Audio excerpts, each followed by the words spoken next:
मैं कृष्ण द्वैपायन व्यास आज उस महायोद्धा की गाथा सुनाने जा रहा हूं जिसका जीवन सूर्य की भांति तेजस्वी होते हुए भी दुर्भाग्य के बादलों से घिरा रहा। वो जो क्षत्रिय होकर भी सूत पुत्र कहलाया, वो जो दानी होकर भी नियति का ऋणी रहा। ये कथा है अंगराज कर्ण की, जिनके जीवन का हर एक अध्याय संघर्ष, अपमान और त्याग की स्याही से लिखा गया। प्रथम अध्याय, मंत्र का प्रभाव और अश्व नदी में विसर्जन। कथा का आरंभ कुरुक्षेत्र के युद्ध भूमि से नहीं अपितु कुंती भोज के महल से होता है।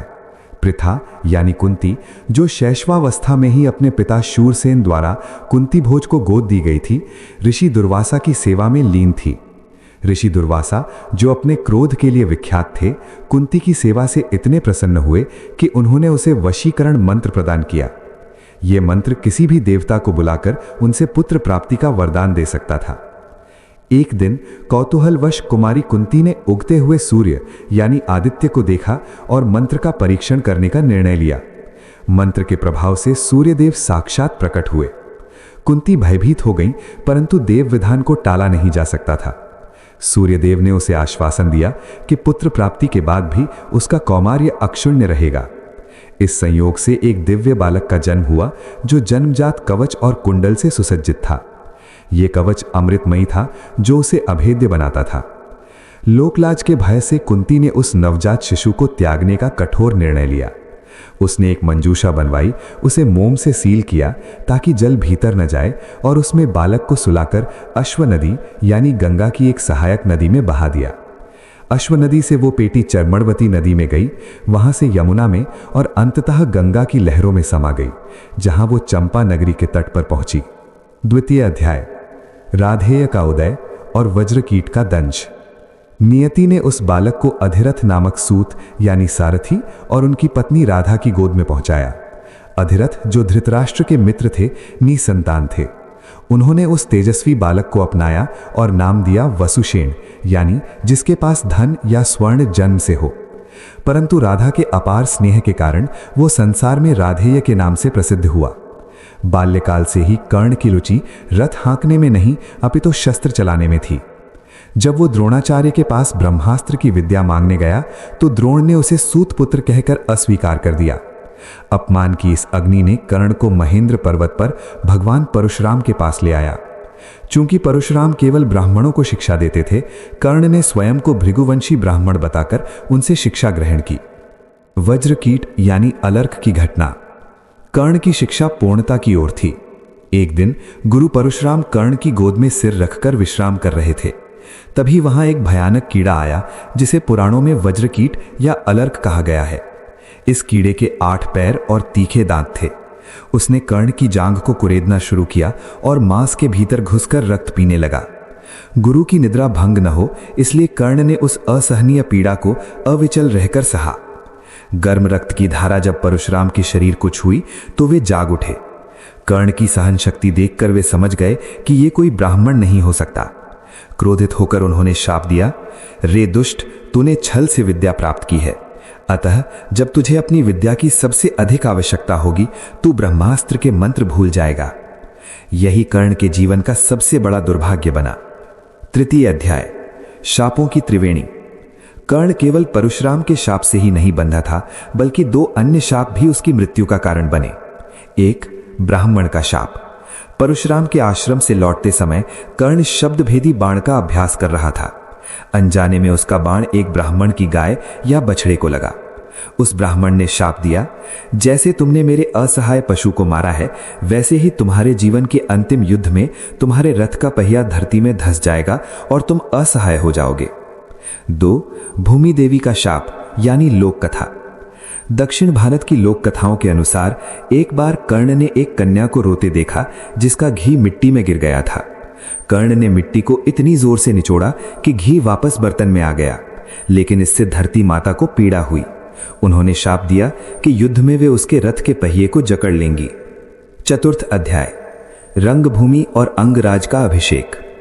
हस्तिनापुर की रंगभूमि में जब पांडवों और कौरवों का शस्त्र प्रदर्शन चल रहा था, कर्ण ने प्रवेश किया और अर्जुन को द्वंद्व के लिए ललकारा। कुलगुरु कृपाचार्य ने यह कहकर रोक दिया कि एक राजकुमार केवल राजकुमार से ही युद्ध कर सकता है, तुम अपना कुल बताओ। कर्ण लज्जा से सिर झुकाए खड़ा था। तब दुर्योधन ने आगे बढ़कर कहा, यदि राजा होना ही योग्यता है तो मैं अभी कर्ण को अंग देश का राजा घोषित करता हूं। दुर्योधन ने कर्ण का अभिषेक किया। जब कर्ण ने पूछा कि इस उपकार का बदला वो कैसे चुकाए, तो दुर्योधन ने केवल उसकी मित्रता मांगी। यही वो क्षण था जब कर्ण ने धर्म और अधर्म से ऊपर उठकर दुर्योधन के प्रति अपनी निष्ठा समर्पित कर दी। पंचम अध्याय, कर्ण का परिवार और संतान। प्रायः लोग कर्ण को केवल योद्धा के रूप में जानते हैं, परंतु उनका एक भरा पूरा परिवार भी था। पत्नियां, कर्ण की मुख्य पत्नी का नाम वृषाली था, जो सूत कुल की थी। कुछ कथाओं और उपन्यासों जैसे मृत्युंजय में उनकी दूसरी पत्नी का नाम सुप्रिया बताया जाता है। तमिल लोक कथाओं कट्टई कुत्तू में उनकी पत्नी का नाम पोनुरूवी मिलता है। पुत्र, कर्ण के 9 पुत्र थे जिन्होंने महाभारत युद्ध में भाग लिया। वृषसेन सबसे ज्येष्ठ और वीर, जिसका वध अर्जुन ने कर्ण की आंखों के सामने किया। वृषकेतु एकमात्र पुत्र जो युद्ध में जीवित बचा, बाद में अर्जुन ने उसे राजा बनाया। चित्रसेन, सत्यसेन, सुषेण, इनका वध नकुल ने किया। शत्रुंजय, द्विपात, इनका वध अर्जुन ने किया। बाणसेन, इसका वध भीम ने किया। प्रसेन, इसका वध सात्यकी ने किया। षष्ठ अध्याय, द्यूत सभा और द्रौपदी का अपमान। कर्ण के चरित्र पर सबसे बड़ा कलंक द्यूत सभा में लगा। जब युधिष्ठिर द्रौपदी को हार गए तो कर्ण ने ही सबसे कटु वचन कहे थे। उसने द्रौपदी को बांधकी यानी वेश्या या कुल्टा कहा, ये तर्क देते हुए कि जो स्त्री 5 पतियों के साथ रहती है उसका मान सम्मान कैसा। कर्ण ने ही दुशासन को आदेश दिया था कि पांडवों और द्रौपदी के वस्त्र उतार लिए जाएं। ये उसके पिछले अपमान यानी स्वयंवर में अस्वीकृति का प्रतिशोध था। यद्यपि बोरी क्रिटिकल एडिशन के अनुसार स्वयंवर में द्रौपदी ने कर्ण को सीधे मना नहीं किया था, बल्कि कर्ण लक्ष्य भेदने में असफल रहे थे। सप्तम अध्याय, दानवीरता की परीक्षा। युद्ध से पूर्व देवराज इंद्र कर्ण की शक्ति को कम करने के लिए एक ब्राह्मण के वेश में आए थे। कर्ण अपने पिता सूर्यदेव द्वारा स्वप्न में चेतावनी दिए जाने के बाद भी अपने नियम से नहीं डिगा। उसने अपने शरीर से जुड़े कवच और कुंडल को चाकू से काटकर इंद्र को दान कर दिया। उसकी इस दानवीरता से लज्जित होकर इंद्र ने उसे वासवी शक्ति प्रदान की, जिसका प्रयोग केवल एक बार किया जा सकता था। दंत कथा, स्वर्णदंत। कर्ण की दानवीरता की एक प्रचलित लोक कथा है। जब कर्ण मृत्युशैया पर थे, कृष्ण एक ब्राह्मण के वेश में आए और दान मांगा। कर्ण के पास कुछ नहीं था, तब उन्होंने पत्थर से अपना सोने का दांत तोड़कर और उसे अपने बाण से गंगाजल उत्पन्न कर ब्राह्मण को समर्पित कर दिया। अष्टम अध्याय, कुरुक्षेत्र का महासमर। भीष्म पितामह के आहत होने के बाद कर्ण ने 11वें दिन युद्ध में प्रवेश किया। घटोत्कच वध, 14वीं रात्रि। युद्ध के 14वें दिन की रात्रि में भीम के पुत्र घटोत्कच ने कौरव सेना में हाहाकार मचा दिया।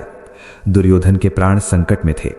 कर्ण ने वासवी शक्ति को अर्जुन के लिए बचाकर रखा था, परंतु मित्र के प्राण बचाने के लिए उसने वो शक्ति घटोत्कच पर चला दी। घटोत्कच मारा गया, लेकिन कर्ण अब अर्जुन के सामने कवच और शक्ति दोनों से हीन हो गया।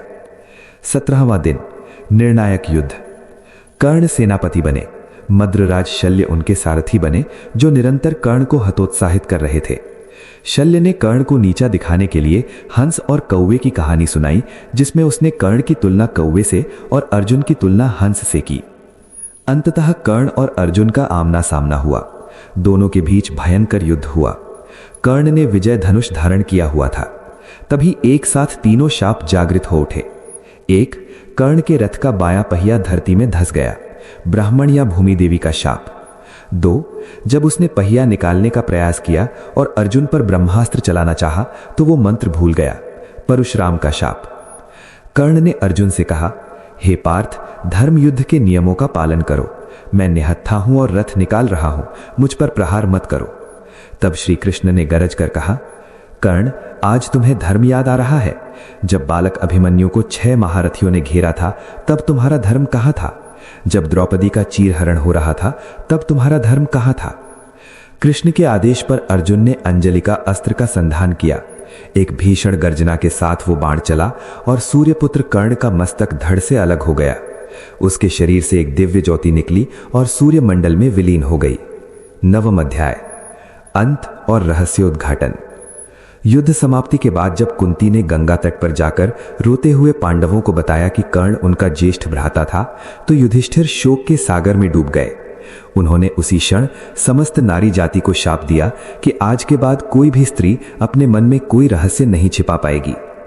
कर्ण का जीवन हमें सिखाता है कि व्यक्ति की महानता उसके कुल से नहीं, उसके कर्म और संघर्ष से तय होती है। वो एक ऐसा योद्धा था जो जानता था कि उसकी हार निश्चित है, फिर भी उसने अपनी मित्रता और वचन के लिए सर्वस्व न्यौछावर कर दिया। इति कर्ण कथा संपूर्णम।